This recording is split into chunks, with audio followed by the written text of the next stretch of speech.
one's my favorite.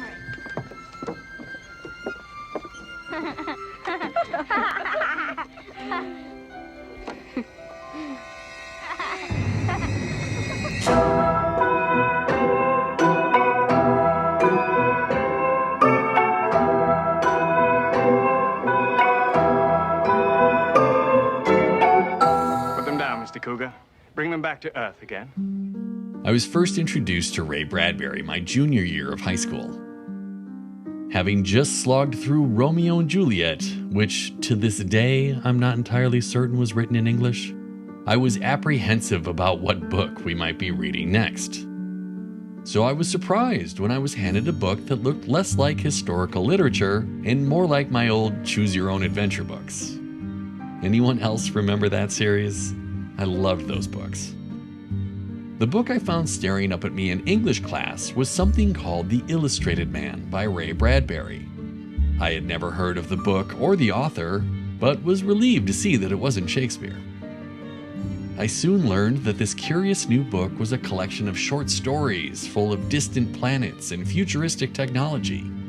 There were elements of fantasy, science fiction, and horror, and I was instantly hooked. The main story also happened to take place in Wisconsin, where I grew up, so that was pretty cool. After finishing The Illustrated Man, I would seek out other Bradbury books.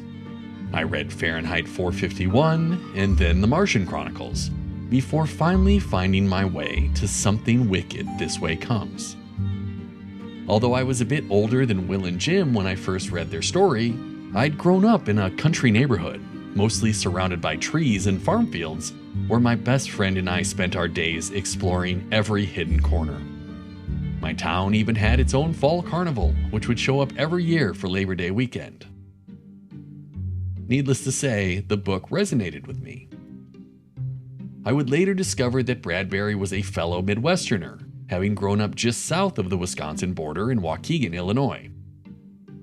And even though his family moved to Los Angeles when Ray was 14, I can personally attest that those Midwestern qualities will always be a part of you.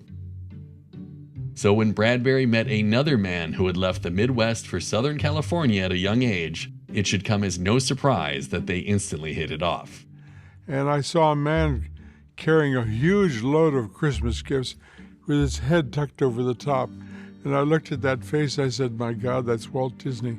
I've always wanted to meet him and never have. So I ran up to him and I said, Mr. Disney? He said, yes. I said, my name is Ray Bradbury. He said, yes, I know your books. I said, oh, thank God. He said, why? I said, because sometime in the near future, I would like to take you to lunch. And then his response was incredible. He said, tomorrow. Bradbury loves this story. I've probably seen half a dozen interviews with him recounting this moment. And while sadly Walt would pass away just 2 years after meeting Bradbury, the two men would pack a lot of friendship into that short period of time. When Disney was working on ideas for an updated Tomorrowland, Bradbury excitedly offered up his services, to which Walt replied, "It's no use. You're a genius and I'm a genius. After 2 weeks, we'd kill each other." Bradbury would eventually work with WDI on a project that was still near and dear to Walt's heart, Epcot, where he was instrumental in developing the storyline and original script for Spaceship Earth. Not long after that, Disney would come knocking again. But before we hop aboard that carousel, my name is Jay. That is the beautiful state of Vermont. And this is Ray Bradbury's Something Wicked This Way Comes.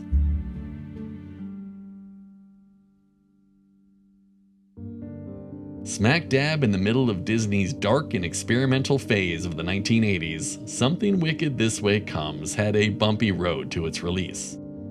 2 other studios had already tried to adapt the 1962 novel, but both screenplays, written by Bradbury, were rejected and those projects were eventually abandoned. Disney acquired the rights in 1981 and announced it would go into production with a $16 million budget. They brought Bradbury in to assist with the film's production, and he was the one that suggested director Jack Clayton, after the two had previously worked together on the 1956 film Moby Dick. As the production got underway, two visions of the film emerged. The author and director wanted to stay as faithful to the novel as possible, while Disney wanted a more accessible, family-friendly film. Bradbury and Clayton would have a falling out when Bradbury learned the director, at the insistence of the studio, had gone behind his back and hired another writer to redo the screenplay. Although Bradbury stayed on set during filming, all of his script suggestions were rejected, and his continued pleas that the film was never going to work fell on deaf ears. That was until the film's initial test screening, and let's just say it didn't go well. A few days after that, Disney reached back out to Bradbury.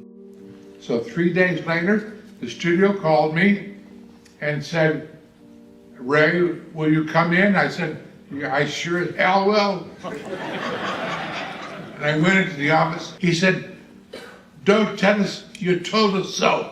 I said, "There's no time for that. Put me in charge. Get a new composer. Let me edit the film for you. It's too long, and there are missing scenes. I'll put the back scenes for you." So I became the director of the film. So Disney delayed the film by 5 months, ordered reshoots, brought in a new composer, and ended up spending another $5 million in the process. Now, if like me, you hear this and think there is no way this film made any money, you would be correct. With a budget that had ballooned to around $20 million, the film would only make $8.4 million at the box office. By the time it was available on the home video market, Disney had pretty well scrubbed their name off of this film. The first DVD release wasn't even produced by Disney, but instead by Anchor Bay, a budget distributor known for selling reissues of previously released home videos at a discounted price. Years later, realizing it had become a cult classic, Disney would reissue the DVD and this time even put their name on it. And while they would eventually release the film on Blu-ray, it was only produced as a Disney Movie Club exclusive. That one will cost you a pretty penny if you're looking to purchase a copy these days. But since this is the same version you'll find on Disney+, not all is lost. Now that we know a bit more about the production history, let's take a deeper look at the film itself, the places it shines, as well as the spots it still comes up short. Starting with the music. The original score was composed by George Delarue and featured a considerably darker tone.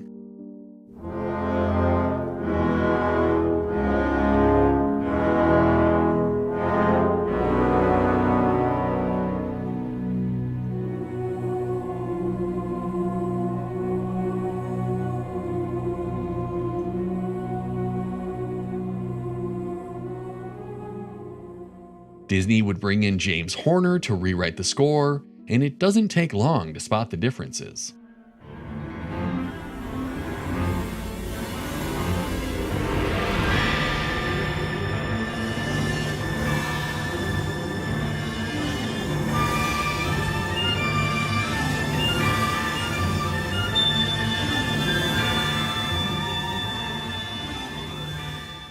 The Delarue score puts me more in mind of foggy London streets and Jack the Ripper, while Horner's version feels lighter, but still carries the same air of suspense and spookiness.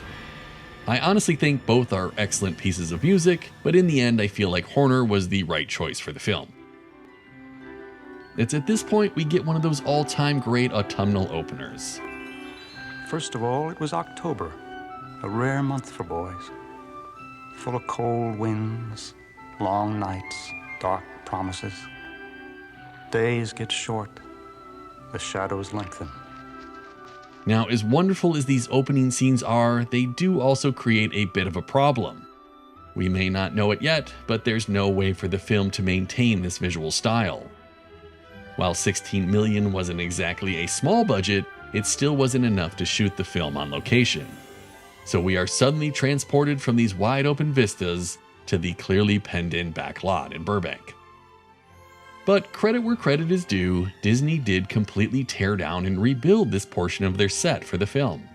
Gone was the business street we would first see in films like The Ugly Dachshund and Follow Me Boys, replaced with what even Bradbury called an impressive recreation of his childhood hometown.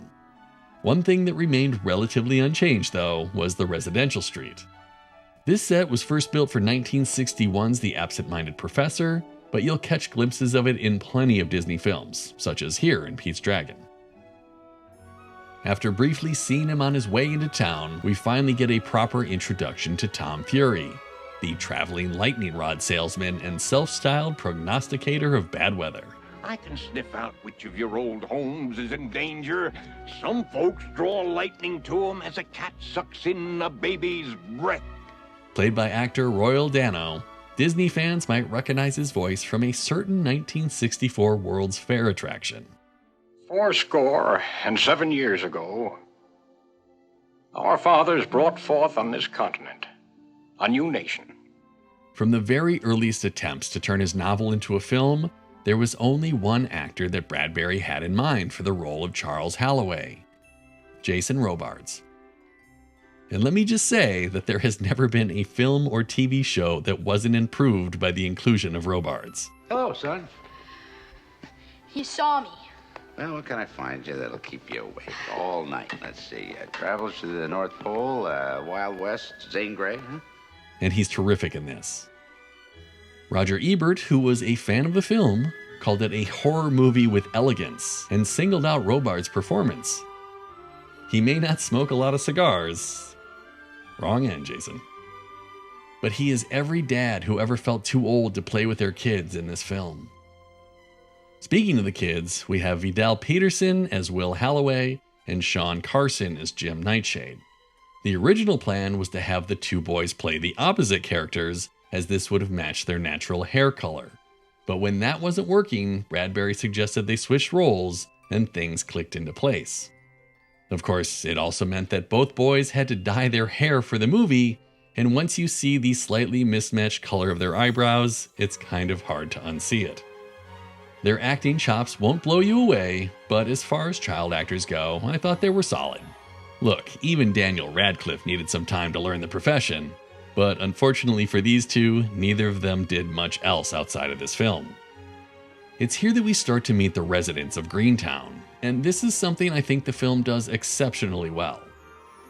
In a 90-minute movie, you generally don't have much time to let the audience get to know the side characters, so it's incredible that with just a quick series of introductions, we already know that Mr. Tetley is obsessed with becoming rich, Mr. Cressetti pines for female companionship, Ed the bartender longs to return to his glory days, Miss Foley wishes she was still the town beauty. Okay, I know she made you stay late after school for whispering, but this drawing looks like something straight out of They Live. That's like pouring perfume on a pig. Will and Jim find Tom Fury inspecting one of their houses, and at this point I still wasn't sure how to feel about the traveling salesman. Like, he's a little scary, but when he sells Jim a lightning rod for the paltry bit of money Jim could scrounge up and lets him pick whichever one he wants, I knew he was one of the good guys. It's at this point that Mr. Dark enters the picture, in one of the most simple yet ominous scenes of the film. Tossing flyers carelessly into the wind, the town itself seems to be of little interest to this mysterious stranger. It's later that very night that a train with no passengers signals the arrival of the Dark Carnival. You'll notice that in these shots we never see the boys on the train together. Early on, Disney had tested methods of creating a fully digital train for these shots, but the technology wasn't there yet. Instead, they shot the live train footage in Northern California and added about 75 yards of track to the Golden Oak Ranch, their 800-acre movie ranch just north of Burbank. You see the boys running down that track here. The carnival itself was set up on another 2 acres of the Golden Oak Ranch. We meet another member of Mr. Dark's carnival, the Dust Witch, played here by Pam Grier. This is a character that had a bit more going on for her in the book, but Disney decided that the special effects of the time just weren't good enough to recreate some of those scenes. She makes an impression with her limited screen time, but overall her role leaves something to be desired. The carnival debuts the next day, and we start to see the townsfolk succumb one by one to their deepest desires. Even as an adult, the discomfort I feel when Mr. Cressetti is having his palm read, and then later on in the Temple of Seduction, is the real deal. We then come face to face with the sinister Mr. Dark. of Dark's Pandemonium Carnival? Could they not have given this kid a second take to say this word right? Pandemonium Carnival? Bradbury had originally wanted a big name like Peter O'Toole or Christopher Lee for this role, but to save money, Disney went with a relative unknown in Jonathan Pryce. And holy cow, thank goodness they did, because he is the best part of this film. Even Bradbury would later admit that he thought Pryce was perfect for the role. This effect where we see his undulating tattoos was all done in camera. They projected a video of a rotating kaleidoscope onto Pryce's arm. A pretty neat in-camera trick. Mr. Dark invites them to come back later for a ride on the carousel, but boys being boys decide to hide out until after dark to check things out for themselves. It's here that we learn the true power of the carousel, its ability to add or remove years from a person's life. They used what's known as a cascading effect to get this look while the carousel is in motion. This is where you take a partial exposure of each succeeding frame and then print it over the frame that came before it. Again, a really neat trick that was done in camera. No computer effects necessary. This poor little redheaded kid apparently had no idea what was going on during the film shoot, and his look of mild contempt and confusion make the character all the more creepy. Jim tries to sneak back to the carnival for just a few rides around the carousel in the forward direction, and Will is not having it. Where are you going? Back to the merry-go-round? Oh, no, you ain't. That darn merry-go-round could make Mr. Cougar younger. Why, you think you'd be older if you got on it and went the other way around. But instead, the boys find Tom Fury strapped to an electric chair. We learn that Mr. Dark wants Tom Fury to tell him when the storm is coming. Tell me when, you old fool. When is the lightning due? And are those the girls from The Shining? I thought they were a painting until I realized they were moving. It's also here that we see what's becoming of the rest of the townsfolk who have had their wishes granted. After Tom Fury rides the lightning for a bit, we see Will get his head chopped off by a guillotine. Jeez, Disney. This entire sequence where the boys are running away from the carnival was also shot in Vermont with the second unit, which means the boys we see dashing through the woods are not the actors who played Will and Jim. There's a few frames where we can see this a little bit better, but I was surprised to learn that they didn't find a way to shoot this on the Golden Oaks set. So the boys make it home safe, but it doesn't really matter because the Dust Witch has been hot on their heels the entire time. It's from this point forward that we start to see some of the more obvious reshoots. They try to mask it with shadows and a whole bunch of spiders, but the kids have clearly grown a little bit. The nearly 100 live tarantulas were on loan from the animal actors of Hollywood, and when you have that many tarantulas in a dark room, you're gonna lose some spiders. There were many a shocked yelp from the crew when the spiders would randomly pop back up on set. James Horner also gives us a preview of what his score for Aliens is going to sound like in a couple of years.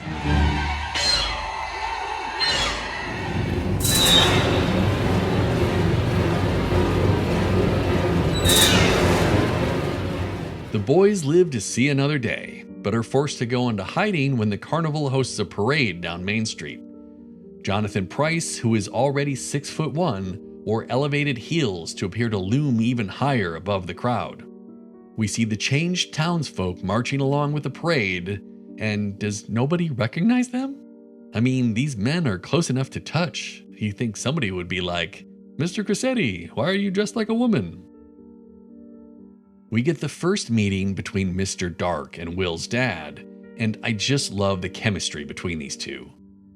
Mr. Dark clearly has the upper hand, but it's here we start to learn the resolve of Charles Halloway. Well, now, I wouldn't want a couple of kids to miss out on their good fortune. These tattoos of the boys' faces were created using rubber stamps produced from photos of the kids. All that time spent living only through other men's lives. Dreaming only other men's dreams. What a waste. Sometimes a man can learn more from other men's dreams than he can from his own. This war of words and wits, it's just so well done. And while we're certainly not out of the woods yet, Charles Halloway wins this round, and will unfortunately pay dearly for it later on.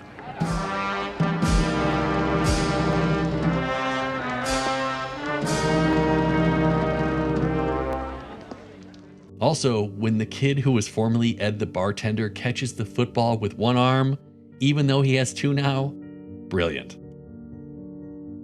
The home team regroups at the library and attempts to do some digging on the carnival folk.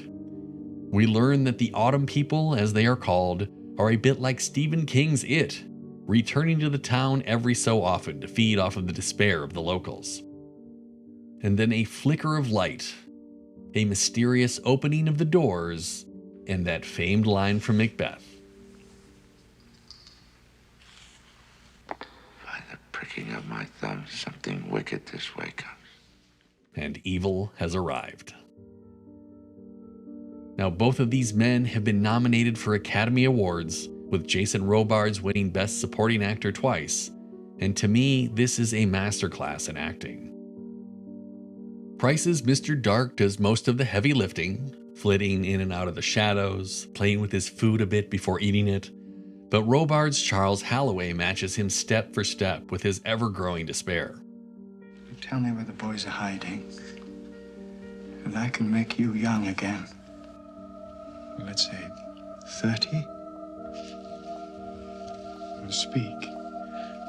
We've missed it. Going. It's gone. 31. 32.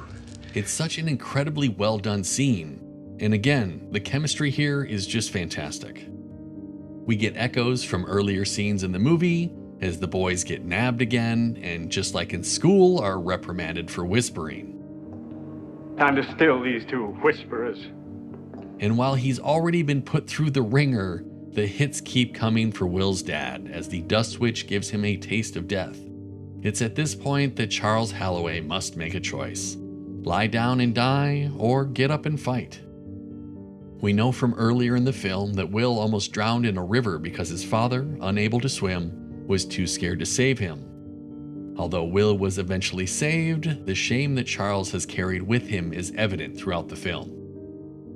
But this time, Charles decides to jump in that river. A little more Vermont here, as someone who is not Jason Robards runs back through the graveyard in the woods. Our final battle takes place in two parts. First in the Mirror Maze, a cinema classic, where we're treated to this incredible bit of hand-drawn animation when the Dust Witch meets her demise. And then on to the carousel, where we get a fun bit of uncredited creature design by the legendary Stan Winston.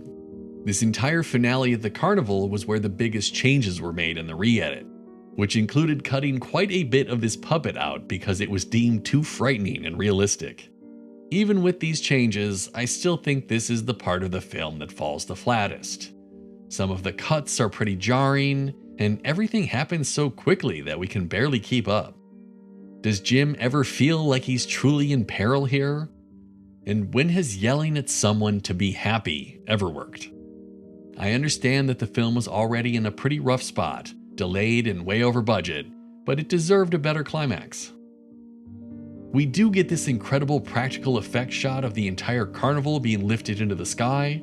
The filmmakers achieved this by shooting a miniature set upside down and then releasing the different parts of the carnival in a very believable manner. The tornado, as well as the additional cloud effects we see throughout the film, were created by adding paint to a large tank of water. It's then time for one more quick trip back to Vermont, and probably the most obvious example of these not being the main actors from the film. And then the movie pretty much just ends. This part of the film clearly isn't perfect, Bradbury himself admits that, but I can't help but feel that the book's simple but poignant ending would have worked just as well on screen. I will admit that prior to researching this video, it had been a considerable amount of time since I had seen this film, probably dating back to when I first read the book. I'm actually a bit disappointed that it hasn't been in my consciousness more, as it's much better than I remember. The Jonathan Pryce and Jason Robards performances are spectacular, and alone worth the price of admission. As with any good book adaptation, it's hard to live up to our expectations. Our boundless imaginations will almost always ensure that the studio-produced movie is never as good as the one in our heads. But Disney's version does a good job of getting the essence of the book right, showing us the impatience of youth, the sadness of knowing you can never turn back the clock, and the hidden danger of getting what we wish for. So what is your experience with this film? Is it in your regular playlist, a must-watch around Halloween, or like me, did you forget this was even a Disney movie? And where are my other Ray Bradbury fans at? The Illustrated Man has remained one of my all-time favorites ever since I read it in high school, and I'd love to hear about the first time you stepped inside one of his fantasy worlds. If you've enjoyed this video, please don't forget to give it a thumbs up. And if you'd like to see me review more of these Disney classics, I hope you'll consider subscribing. I've also set up a Patreon page for those who would like to show even more support for the channel. And a big thank you to those who have already joined me there. And since this was a pretty dark movie, I think it's safe to say that my next video will be a more lighthearted romp from Disney's past. I look forward to seeing you there. So until next time, my name is Jay. Thanks for watching.